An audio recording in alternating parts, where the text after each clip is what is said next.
Hey, it's Nick Kemp here, and before we dive into this episode, I'd like to tell you about the Ikigai retreat I'm hosting this year in May. Discover and experience Ikigai in Japan, away from all the tourist hotspots in some of Japan's best kept secret places. This is a study trip for both personal and professional development, and activities will include cultural workshops, zazen meditation, washi paper making, forest bathing, cooking classes, pottery making, tea ceremony, along with meaningful discussions, amazing food, and heartfelt hospitality. If you'd like to learn more, please go to ikigaitribe.com. Now let's get started.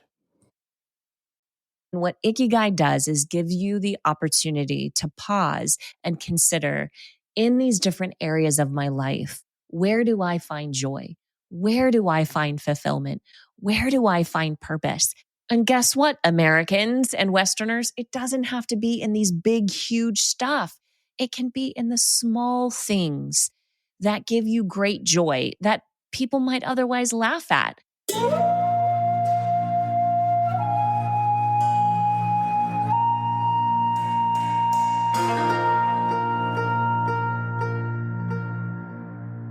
Find your Ikigai at ikigaitribe.com. My guest today on the Ikigai Podcast is Dr. Katie Sandoe, the Sparkologist.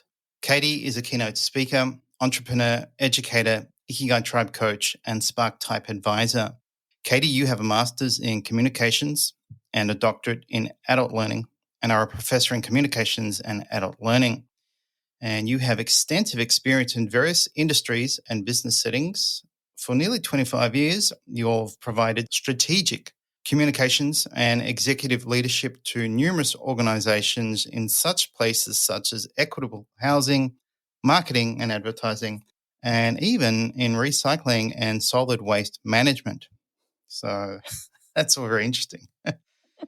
More importantly, Katie, you believe that we're all created for a purpose, and yours is to spark the flame of purpose in others and to help women live into their limitless potential. With that, welcome to the podcast. Nick, my mate, my friend, my Aussie connection. It is a great gift to be here and share space and talk all things Ikigai with you.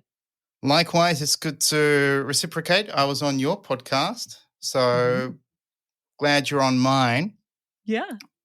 Let's start with your background. What would you like to share with our listeners? You touched upon it in my bio, but if I were to describe what is most important to me, like this could be engraved on my gravestone.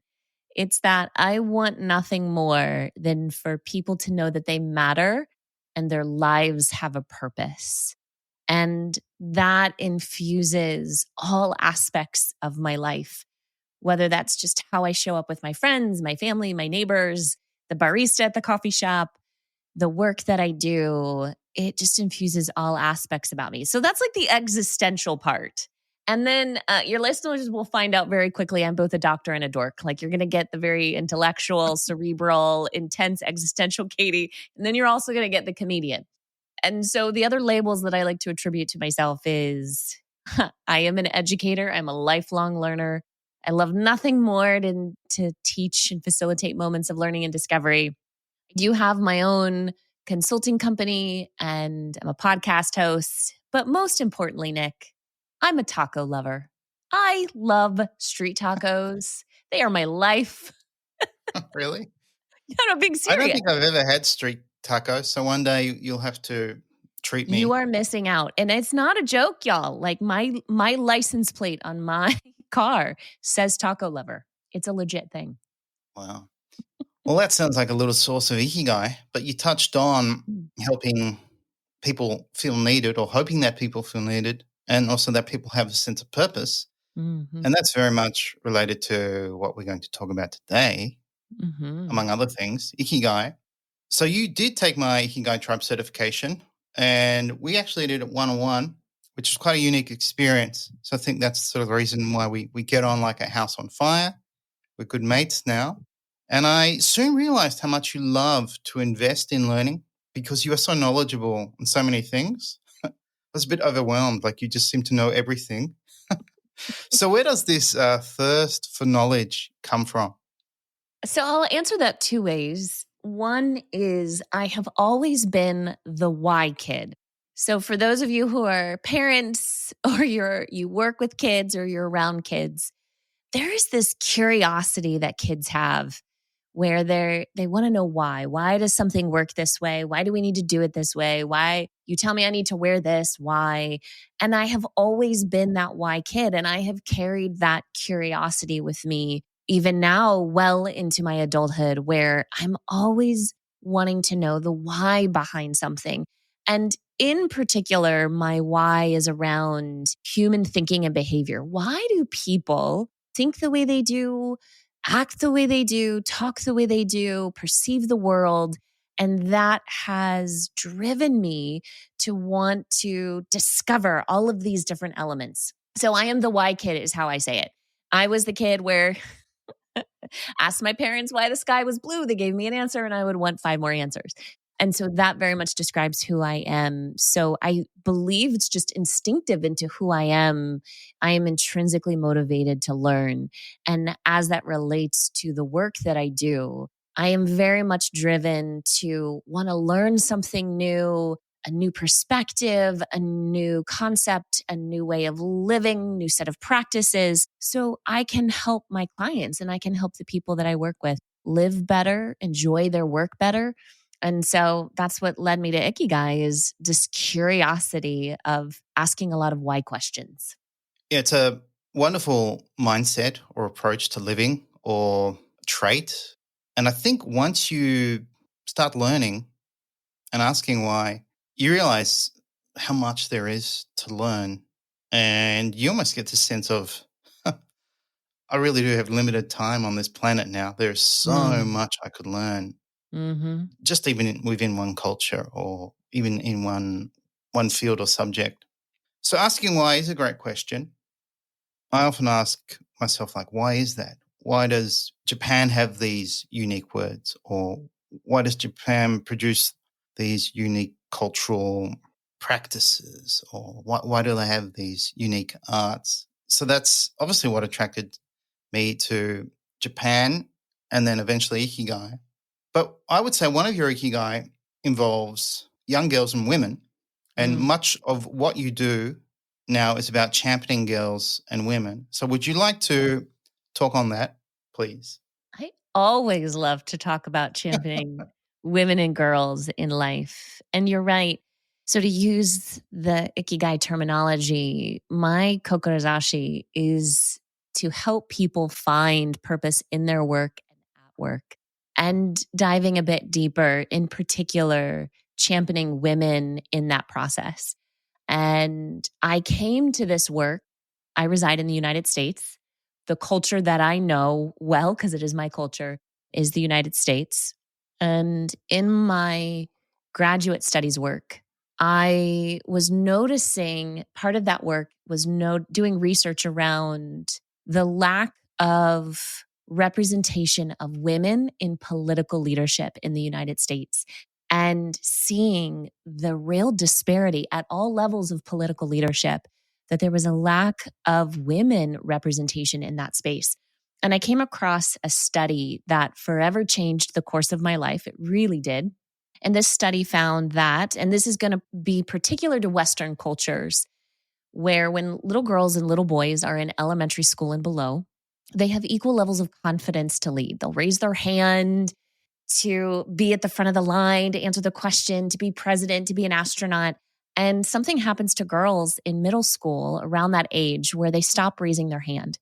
And it's one of the reasons why women have to be asked 5 times to run for political office before they will even consider it, and men will volunteer. And so I said, I want to be a part of a solution where we get to those little girls and we champion them to build their confidence so they can grow up to be women who change the world, because their lives have purpose. And we need everyone to know that when you wake up in the morning, that is a gift, and you have something incredible to do with your life. Whatever you feel called to do, and my goodness, I want you to have the confidence to do that. And so that has led me in many different areas, whether it's volunteering, speaking to women's groups, leading workshops. And I will say that to champion women and girls is as much building their confidence and giving them the skill set to thrive, as much as it is needing our men champions, our men advocates to help us, to give us platform, to empower us when we don't have the power to do so. So the work that I do around championing women and girls is both supporting and championing women and developing their skill set and rallying our men champions because we need them too. And this is very much a part of my Kokorozashi. And I will say too, the connection to Ibasho. So in my work of championing women and girls, I became a part of a nonprofit organization in the United States called Girls on the Run. And this is working with girls in elementary school to help them build social emotional learning skills to thrive. And my goodness, did I find really a sense of belonging and Ibasho in that community of like-minded people who were rallying around a cause. And it very much felt like a place where I belong. So this is a gift that I have to really work with women to live into their full potential. Love it. This is what I love about you. This very level-headed but very ambitious attitude towards, how can we empower, women? And you're not making a case to have an argument about this unlevel playing field, which clearly exists. So you're about empowering men too. And you're dropping all these words. So it just proves what a great student you are. Kokorozashi, so this personal mission, Ibasho, a place to be. But to go back to the question why, why does this happen? Why do young girls, when they enter middle school, suddenly feel that they can't put their hand up? It's obviously some sort of social conditioning. So when you look at the research on confidence and specifically confidence around women, there are three primary factors. One is genetics. Science shows women are neurobiologically predispositioned towards negative self-talk. That internal chatter of, I'm not enough, I can't do this, the imposter syndrome, it has a whole bunch of different names. Neurobiologically, women, for whatever reason, are predisposed to have more of that. So that leads us to question more of ourselves. Additionally, from a physiological perspective, we joke that girls mature earlier than boys. And I want to be inclusive for all genders, but I'm primarily speaking in that regard, the science around it, that girls mature earlier than boys. And it is true. Their prefrontal cortex, which is that reasoning, that understanding, impact, forward thinking, that is developing about 5 years earlier than boys. And so what we have seen is that girls around the middle school age are becoming more aware of the social expectations put upon them. They are starting to question their worth, their value in their size, in their voice, and what they're interested in. And they're starting to pay attention to these expectations and questioning, and then therefore questioning themselves. It's not that this doesn't happen to boys. It's that it's happening later. It typically happens in college age and early adulthood in boys. And so girls are now experiencing this self-calibration much earlier than boys. And then you mentioned too, there are the sociocultural influences.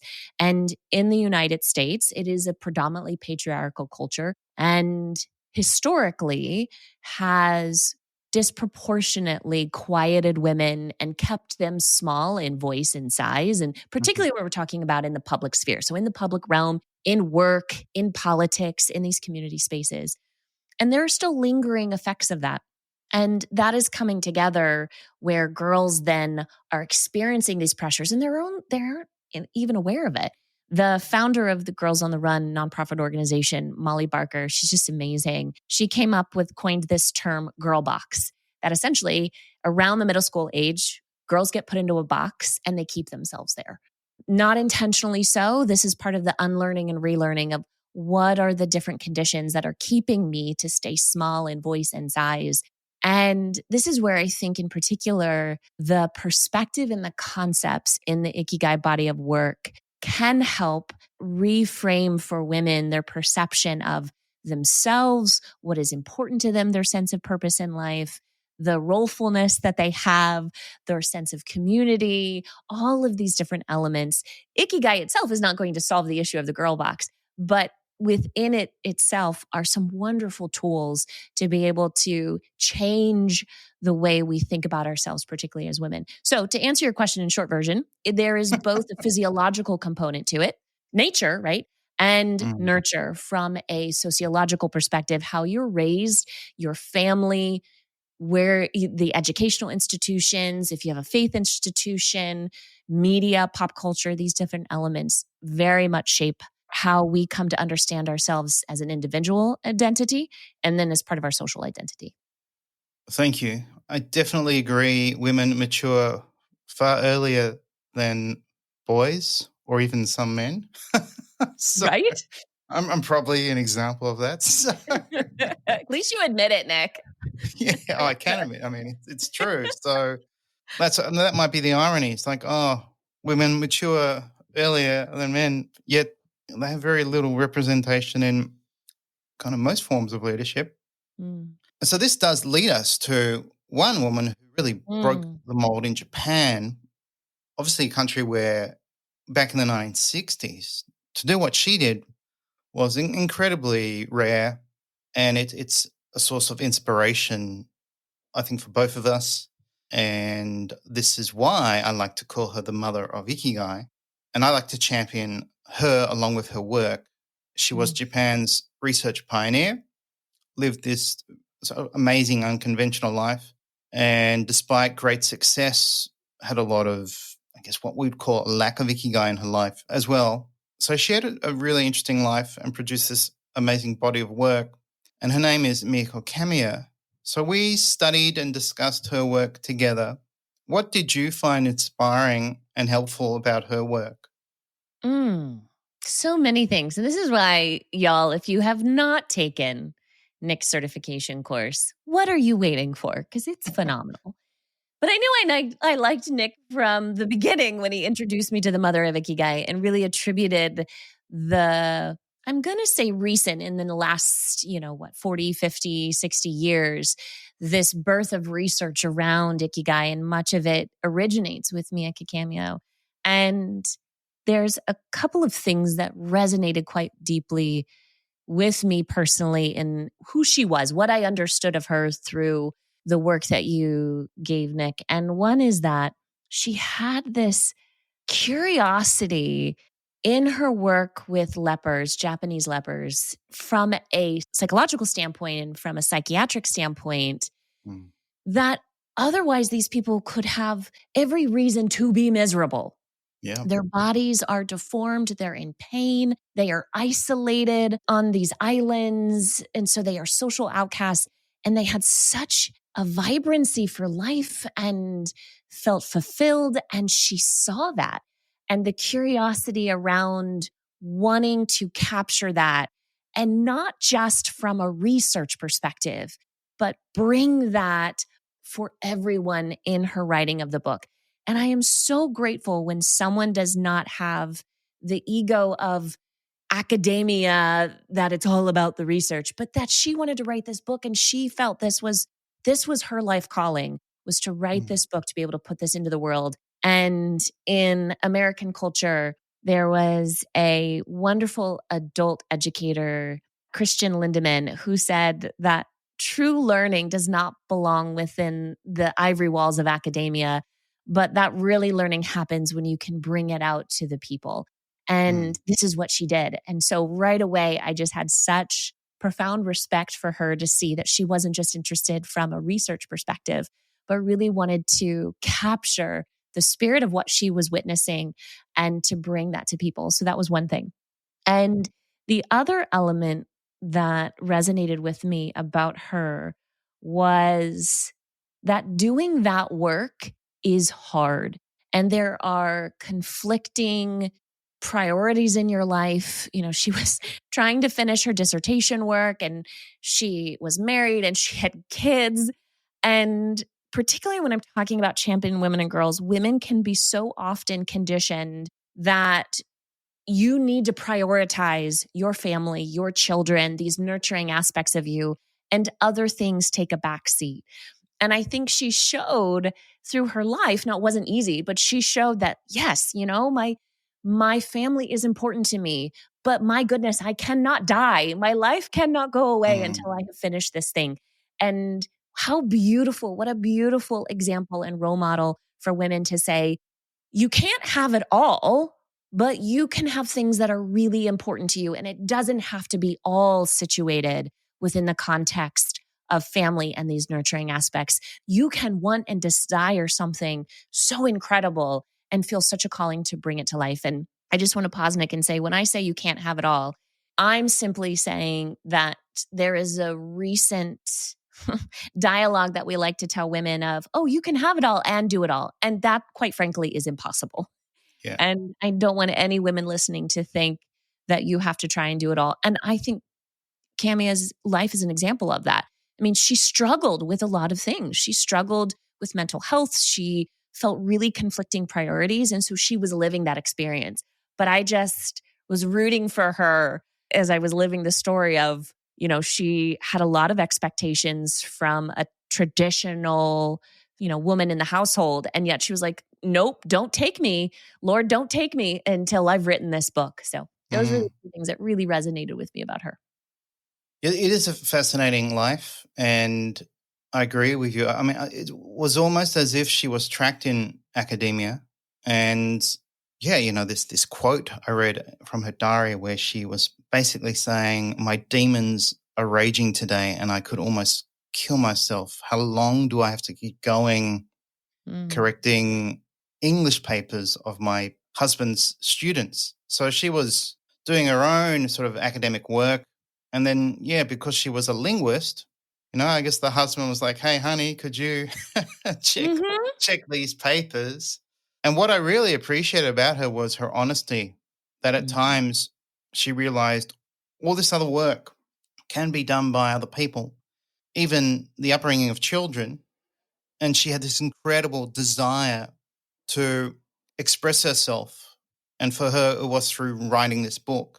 And I think sometimes as a parent, it's like, yeah, man, I remember having to take Luke, my son, to sport and all these things. And there were times it's like you do feel, man, I wish I could focus on what I want to do. And I really appreciated her transparency on that. Like we all have this desire, or hopefully some of us have this desire to respond to this urge to what she described as give expression to yourself. And she found that, and it was obviously through writing her first book. And despite her success, or her perceived success, linguist, translator, professor, tutored the former Empress of Japan, was even an interpreter during the Tokyo War crimes trial. None of that really seemed to matter.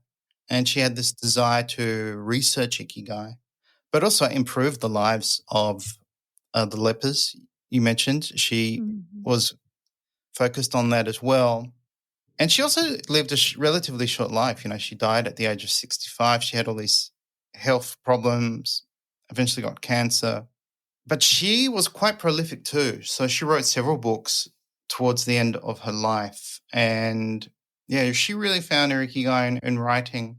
So I agree with you. This idea of you can have it all and do it all. I mean, it's sort of a very, I guess, American or Western attitude, and it is not true. I think you can have something that matters, that will allow you to be you, to become the person you want to be.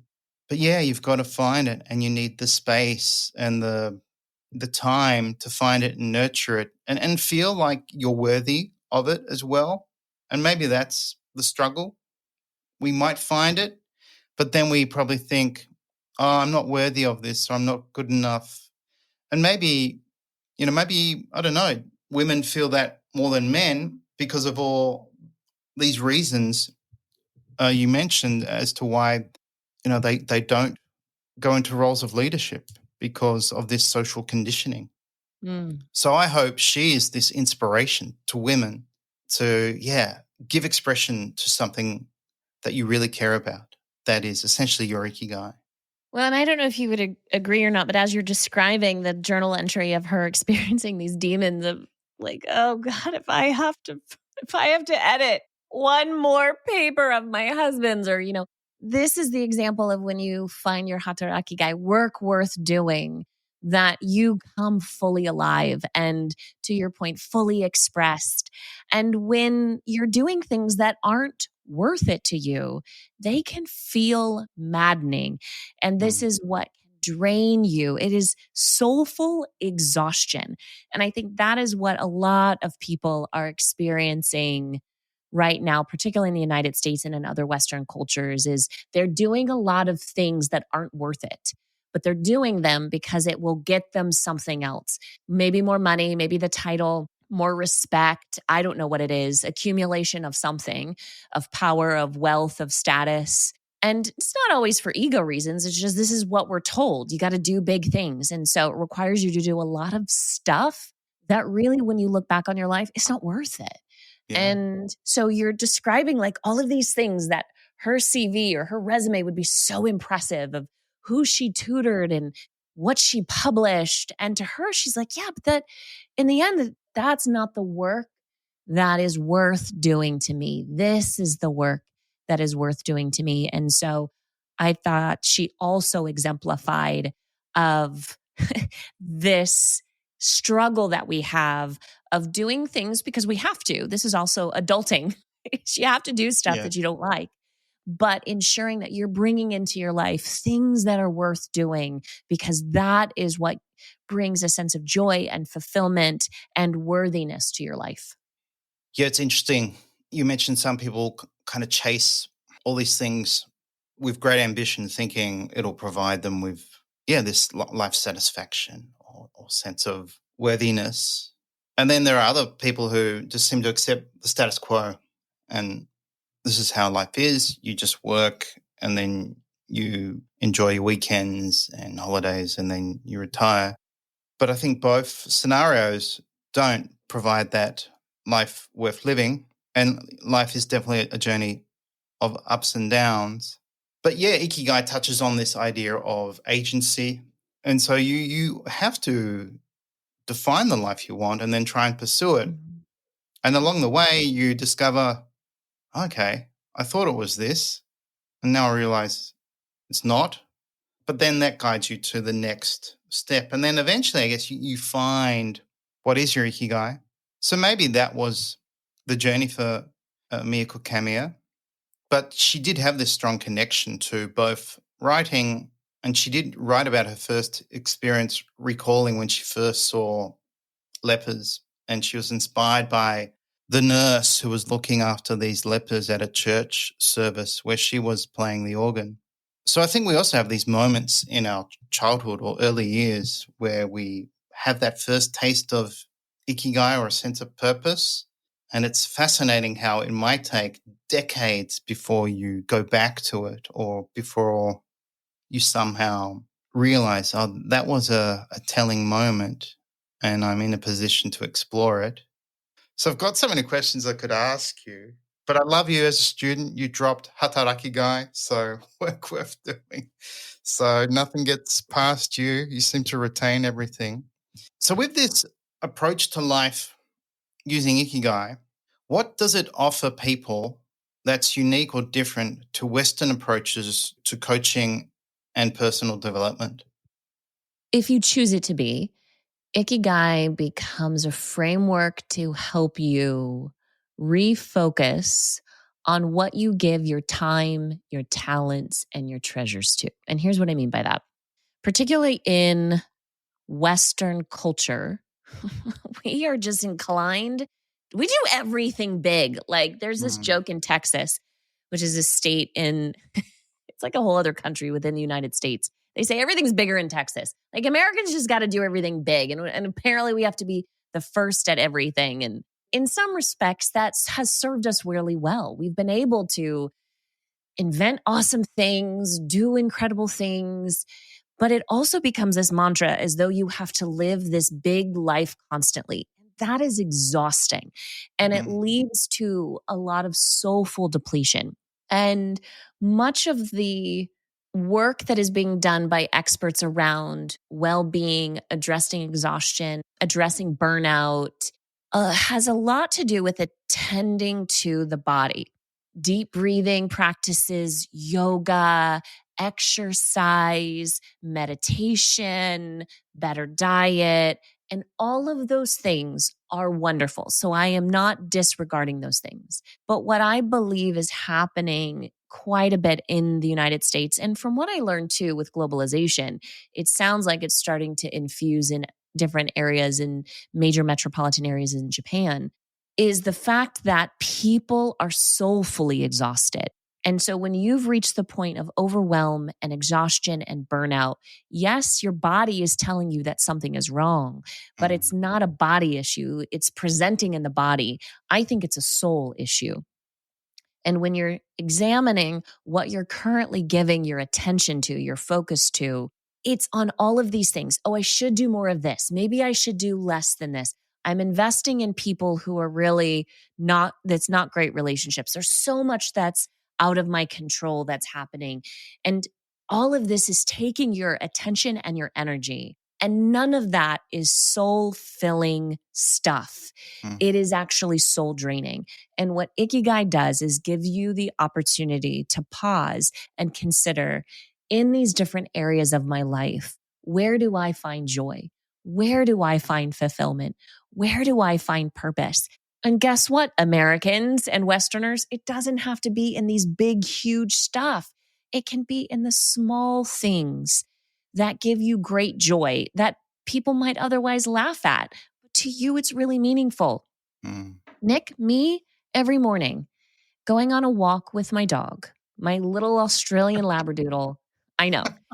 Going on a walk with him and just watching his curiosity of the world and being outside in the fresh air, and that moment, leaving my cell phone aside, that is such a source of Ikigai for me. That is where I find Yutori, spaciousness of my mind, is I get to go with this little sentient creature who doesn't care at all who I am, what I do, the title that I have. This little furball is just so enamored with me as a person, and I get to go for a walk outside with him. That brings me so much joy. Waking up in the morning when it's really quiet and it's dark out and just sitting at my table, doing some scripture reading, doing some meditation, drinking my cup of coffee, that is precious time.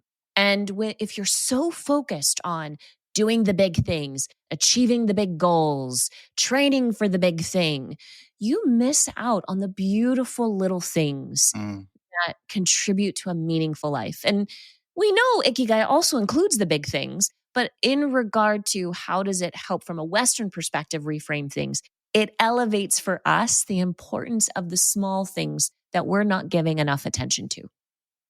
You've reminded me of a few moments I had this week with just my son.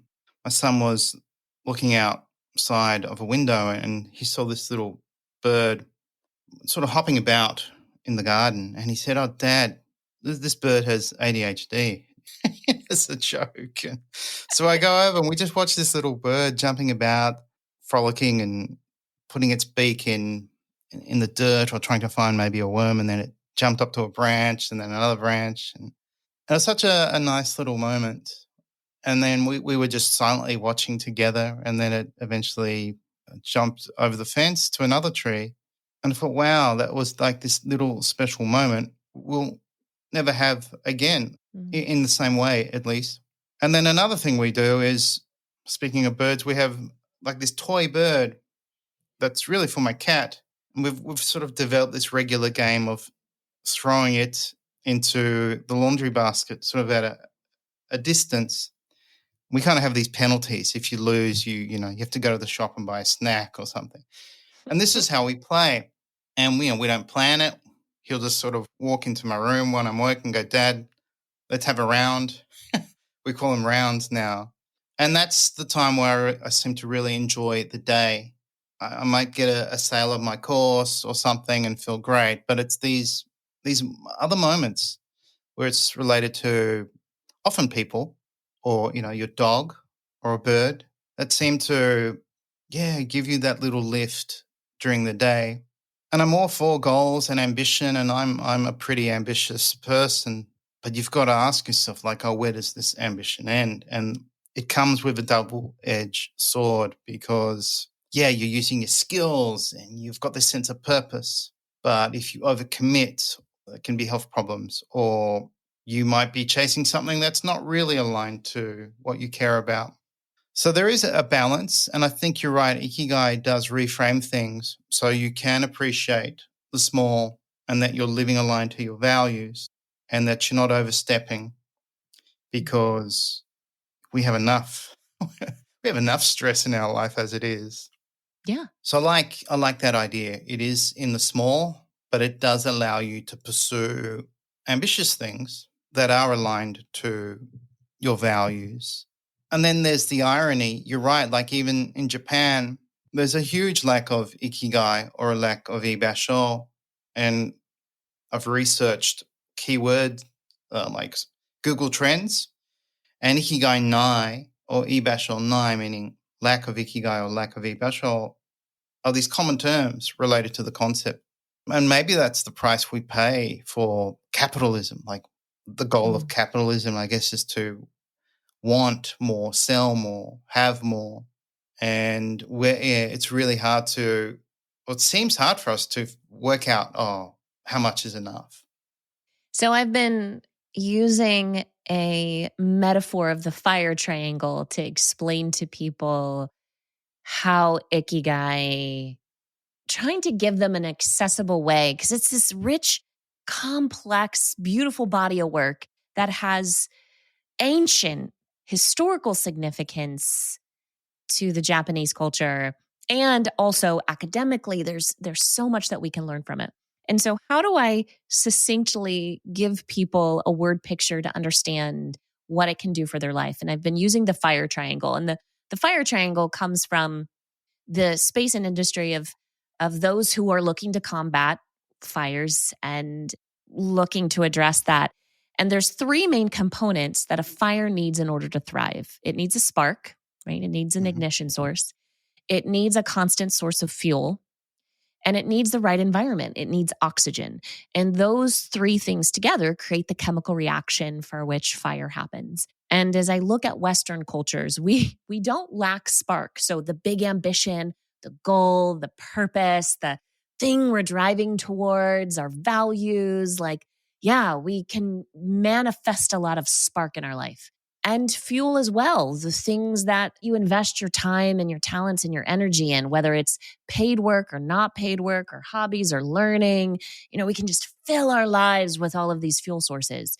And so you can spark the heck out of it and you can have all of this fuel. But if your fire doesn't have space to breathe, it will suffocate.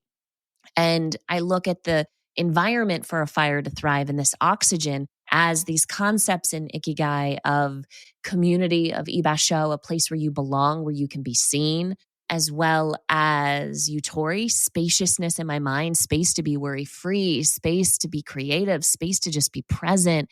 And that is what I think we are so lacking in Western culture and some people don't have this, but I think a lot of people can find and quickly access what are the things that motivate them? What are their values? What is their purpose? What drives them?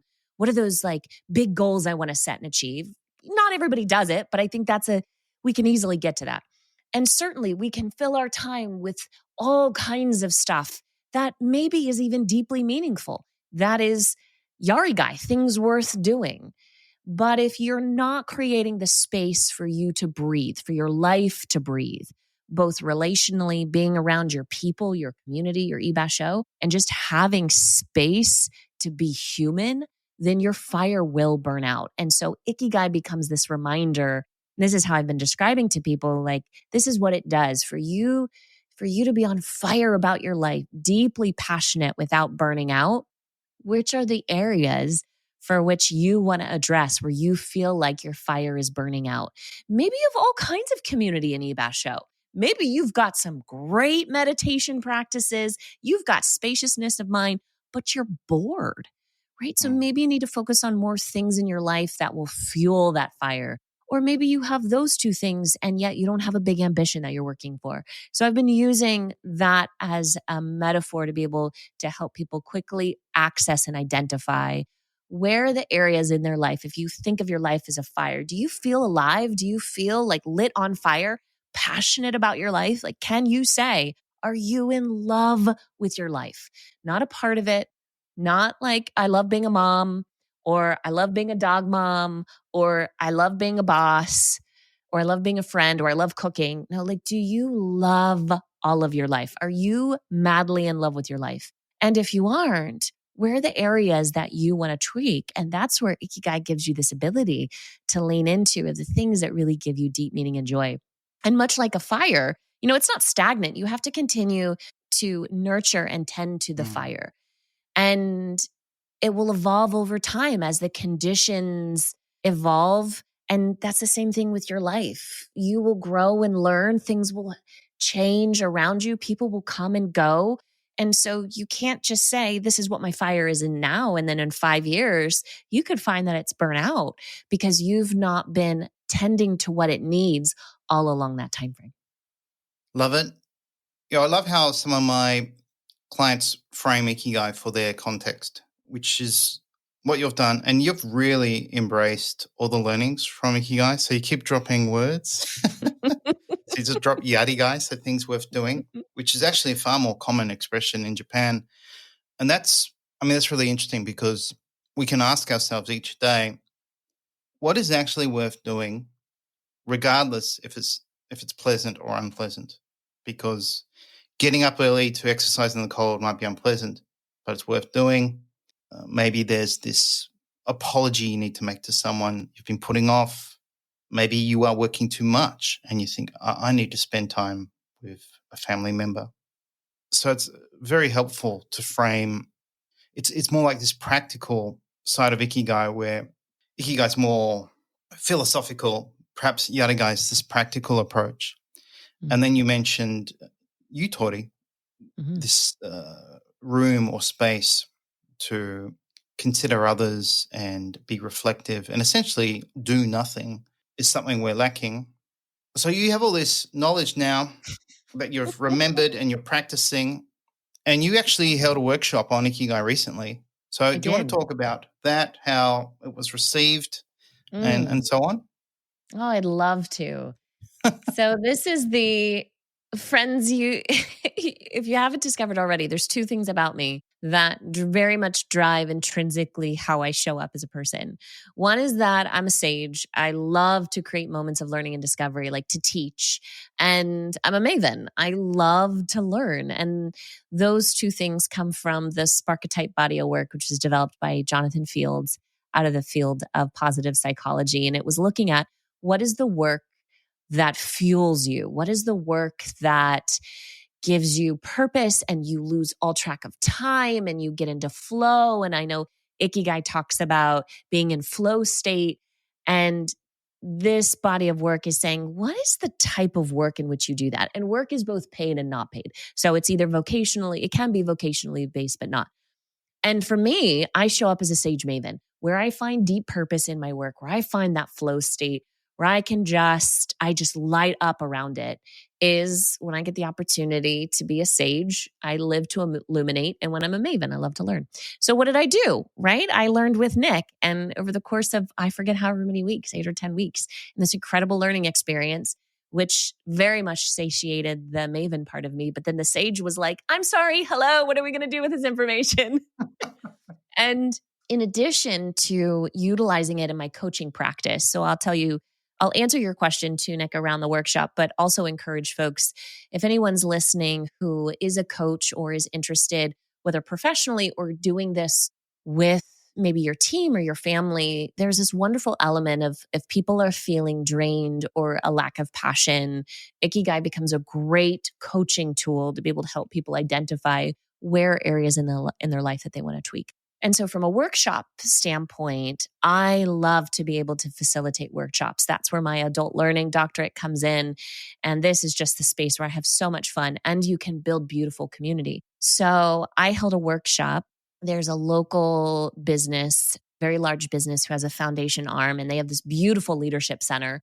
And they host folks, experts to come in and do these workshops. And so I hosted a Find Your Ikigai workshop and we had about 40 people register, which shocked me, right? I mean, it was right after the holidays. So people are still in like Christmas hangover land.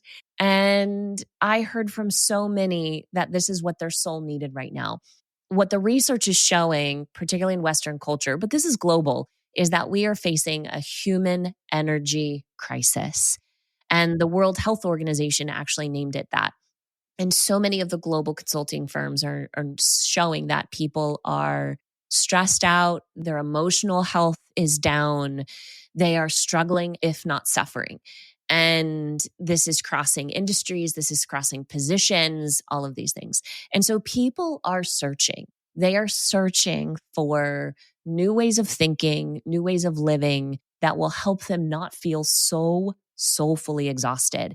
And that's how I positioned it. Like, are you ready to set your life on fire? Are you ready to feel deeply passionate and in love with your life again?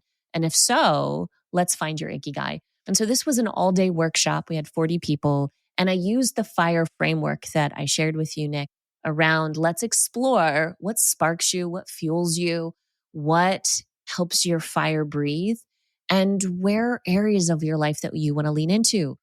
I introduced them to what Ikigai is, and Nick provides wonderful tools when you go through his coaching certification program of how you can explain this to people, and shared with them Miyake Cameo and her flower with the 7 Ikigai needs plus purpose. And so really laying the groundwork. So there was a small educative element to it of let me inform you as to what Ikigai is, not what you're going to find on Google, right? What Ikigai is. And then let's really dig into this work and apply it to your life. And so use the Ikigai 9 scale to measure, and then started to look at these different areas using Camia's flower. Well, I should say it's Nick's flower. It's Camia's 7 needs of Ikigai plus purpose, for which Nick has created this beautiful flower metaphor. So using the flower metaphor and then applying that to their lives, where are you lacking?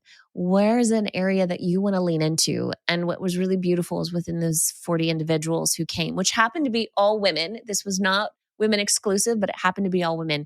But you built this beautiful community of women where they could share what is going on in their life. What are they struggling with? And it yielded some beautiful discoveries.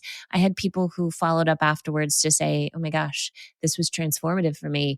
This changed my life. This helped me say, this is what I want to do in the next season. This is who I want to be. These are the tweaks that I want to make.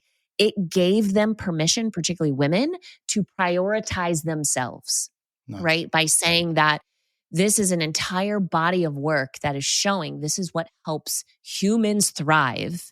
And so you need to prioritize yourself. And the beautiful nature of why it was so transformative is, yes, as a facilitator, you need to make sure that you are creating a meaningful learning experience and you are creating the conditions for people to be transformed.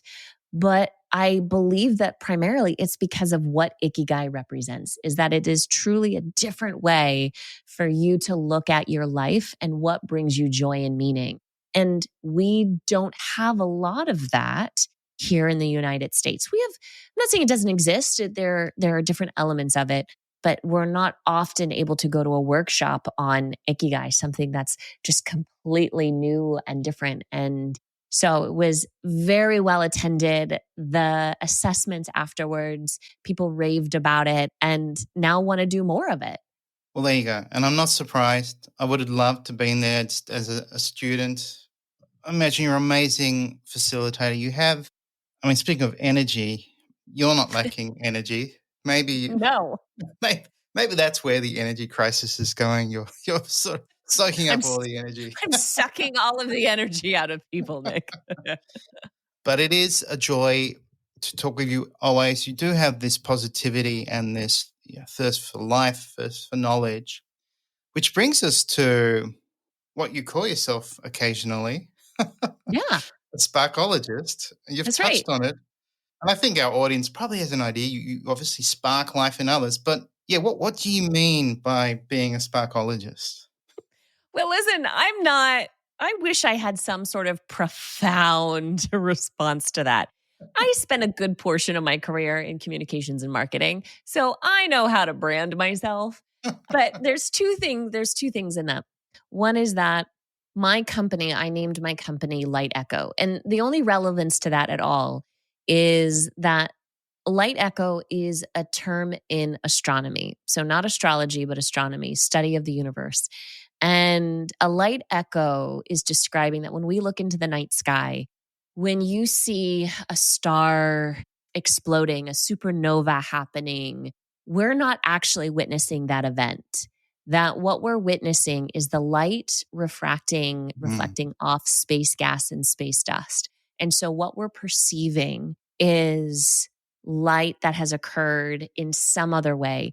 And I thought this is very much how I want to live my life, and what I want to do in the work is that I see that we are all light echoes of the people who have invested in us, and I want to do the same. And so I've always been very drawn to this idea of shine your light. For me, I'm a woman of faith. And so there's a scripture element to this of shine your light, especially in the darkness, because this is what people are craving. And so when it came to the sparkologist, is that I don't always have the opportunities to go and do these lifelong journeys with people. Most of the time I'm coming in and I'm doing a year-long engagement coaching relationship with someone, or I'm coming in and doing a workshop, or I'm going on stage, or I'm on a podcast, or I'm hosting a podcast. And those are sparks. Those are sparks of opportunity. Can I spark a new way for someone to look at their life, for someone to think about themselves? Can I spark something that will light them up so that then they become that light echo, and there are ripple effects to that? And so I have this word picture of the more of us that are sparked and really become on fire, that what a beautiful world we could create together. And my goodness, does the world need it? There is so much pain and hurt and harm and tragedy and hate and mm, all of this darkness. And so when you choose to live your life as a light echo, man, that brilliance, that warmth, that radiance can transform people's lives. And so I look, as a sparkologist, I am studying and I'm living into all of the ways that I can spark that inside the souls of other people, not for my own ego or edification, but my goodness, like if I can spark something in someone and they come alive and they do the work that they're meant to do, man, what a beautiful world that we could work mm. together. So, and then I just branded it the sparkologist. Well, it works. It touches on the need of a bright future, I think. So maybe part of your work does that. You're the spark Yes. who creates the spark for others to have a bright future. And Yeah. we want that. We want to believe our life is moving forward in, a positive direction. So that's very inspiring work. You do so much. So yeah, moving forward, how do you intend to include Ikigai in your work? More workshops, speeches, coaching? So, yes, in all of these different ways. The work that I do is I'm a professional speaker, I'm a consultant, I'm a coach. And for the professional speaking side, I've built a keynote all around this concept of living your life on fire. What does it mean to have your soul on fire? And I introduce the idea that Ikigai is the solution to burning brightly without burning out. And so I have built a keynote speech around that and have already started to deliver. Also, professional development workshops. So I've gone in and I've delivered this keynote to a medical system, to a whole hospital, a whole group of the medical system, and then have come in and done leadership workshops specifically on developing Ikigai in the leadership team. So trainings around that, workshops around that. I'm going to continue to do that. And in my coaching work too, is particularly when I'm working with leadership coaches or people who are looking at life transitions. How can leaning into your Ikigai give you some wisdom and guidance about the decisions that you're making next? And then, Nick, I live this. I mean, this isn't just something that, oh, I thought was really cool, which I did. But the more, I mean, I did, right? Like it's really cool. And so I want to learn more about this. And I mean, oh, and I get to learn from a really cool Aussie. So yes, please. And then you really dig into the work and you realize that if you choose to let it marinate into your soul, or if you let your soul marinate in it, man, the deliciousness that comes from how much your life, the flavor that it can bring into your life. Do you like the metaphor that I'm doing here? I Is do. anybody hungry yet? But I'm being serious. I live this. And in particular, for me, one of the areas that I have to be continuously mindful of is, if I'm talking about that fire triangle metaphor, is that oxygen. And so, what do I need to do to ensure I am giving my life the Utori that it needs and the ibasho? Because, man, I've got the spark nailed down. I've got the fuel nailed down. I've got all of that. And I can find that my own light, my own fire can get suffocated very quickly. So, Nick, I'm being serious. It infuses all aspects of my life, personally and professionally. Wonderful. That's amazing to hear. It is kind of strange. Like I think I've shared this before. I'm an unlikely source to be teaching this concept, being an Aussie. And I guess it is odd that we're foreigners to the concept, yet it's become a significant part of our lives and work. And I've been really impressed with what you've done, because it wasn't that long ago. We finished our one-on-one 8 sessions. I think it was 10 sessions. Because I ask a lot of questions, people, because I'm the wise kid. So modules went over because Katie asked Nick 50 questions that he had to answer. That's a joy to me. I don't mind a few more sessions if we maintain this connection. And more importantly, if you go out and use it, which you've done. So that's been really inspiring for me. And it's like, wow, you've already used this in workshops, in keynotes, in work with companies. And sounds like it's having an impact on other people. So it's like that light echo effect you touched on. So that's really inspiring. So I'm sure some people would love to learn more about you and who knows, maybe even work with you. So where can people find you? Everywhere. No, I'm kidding, Nick. I'm a light echo. I'm everywhere. My website is lightecho.co. You can find me there. I'm also on lots of socials. If your listeners are on LinkedIn, Facebook, Instagram, I'm all under the handle of Katie Sandoe. And I just love to connect with people, particularly people who want to make the world a better place. Man, if you're listening to this and you want to make the world a better place, you're my people and we need to connect. There you go. Now, I can't end without asking this question with this thirst for knowledge and this constant sort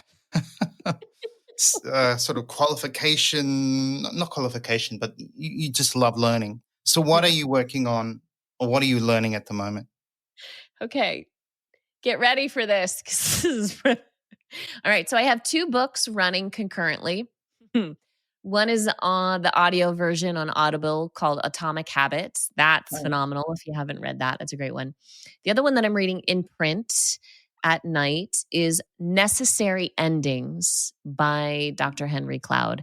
And it's really looking at, in business and in life, there are seasons for everything. And when is the time that you need to cut things or people or situations and move on from them? And so it's really rich, good stuff. So that's what I'm consuming from a book standpoint. And currently, I am getting certified in emotional intelligence. And so this week, in fact, was an intensive, long certification process. And I will take my exam and hopefully pass that, because that, I think, is another really key element for people's overall well-being and feeling a sense of thriving, is as you're looking at your life, really understanding for yourself, how self-aware are you? How well are you able to express connections in interpersonal relationships? How well do you respond under pressure and in challenge and in decision-making, and the role of emotions and all of that? And then I'm not going to tell you, I might have 2 more things keyed up that I might work on certifications later this year, Nick. Wow. Not surprised. Well, it's amazing how much information you retain. At times I thought I was learning more from you than you were from me. I'm going to I'm gonna pause and say real quick, Nick, that this is your podcast. I understand that, but I'm gonna give you kudos because that's when you know you're a great teacher, is when you're approaching the space of learning from your students as much as they are from you. That's when you know you're creating a space where learning can thrive. And that's beautiful. So you have set it up well. And I do want to also say that I know you think sometimes it's odd that you're this Aussie who's bringing Ikigai to the Western world. And I couldn't think of no better person because you've lived in the culture, you speak the language, you read it. And so you're able to not just literally translate it, but culturally translate it. And in the combination that you have a deep respect for Japan, for the Japanese people, and you are really passionate about ensuring the integrity of the Ikigai concept is brought in a way that respects that country and the people within it. And so that's why I think you are beautifully positioned to do this work. And I don't think it odd at all. I'm grateful. Well, that's very kind of you. So I accept those comments with much gratitude. And yeah, you were a great student. You're now a great fun friend. And I can't wait for us to meet in person, whether that be here, there, or in Japan. So thank you, Katie, for being the spark in my life at times and for joining me today. Thank you, Nick. I always enjoy our conversation. It's so rich and fun. I appreciate you, my friend. Likewise. Okay, bye for now.